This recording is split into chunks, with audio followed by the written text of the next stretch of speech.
Comes the driver's briefing. FISA President Jean-Marie Balestre and race starter Roland Brunsterrider go through several changes that will be instituted for the race. And drivers were asked to form up on the grid more rapidly. Then came a discussion on the tower barriers at the chicanes. Question. Yes. We talk about the chicanes and the barriers that we had there with the tires. Yes. On Thursday, in order to try to find a solution to improve a runoff, possible runoff area in case of a track failure or a driver mistake. And as a result of it, the tire barrier was changed to an angle one, right? I think, in my opinion, that's not good enough. And in order for us to have a proper runoff area, we shouldn't have those tires there. Because when we have a failure in the car, a tire blow up, or if we make a mistake and we go, or if we hit two cars, we hit the barrier and it's like a wall because it's much too steep. You're coming there. Let me just finish. And if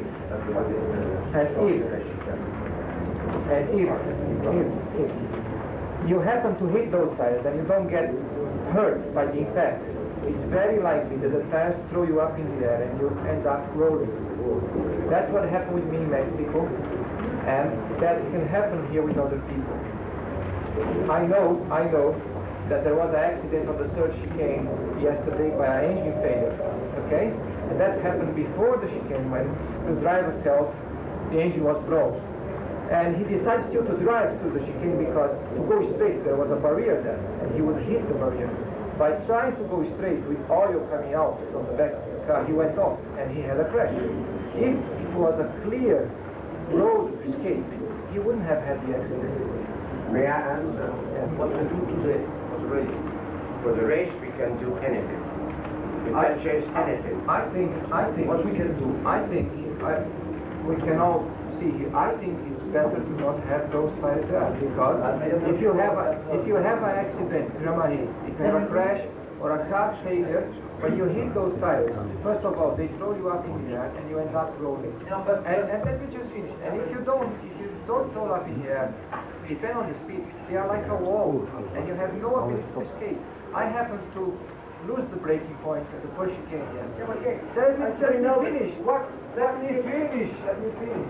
And as I went straight, it was blocked the road, and I couldn't turn back. But to rejoin the circuit, I had to drive off the circuit, over the grass, over the stone, which can give you a puncture, and you have an accident later. But we know, the president asked you, what is your solution?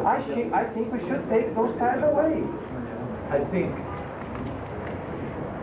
just time or move the tire. Yeah. If we move the tire, we must place. On doit placer au moins pour la période des côtes. Yeah, fine.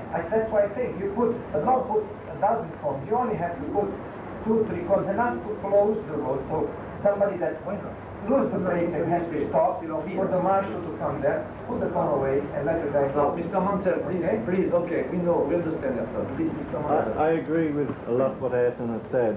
I'd just like to establish one thing. If the road is open and someone missed their braking point and goes straight on, what's the time penalty they're going to get?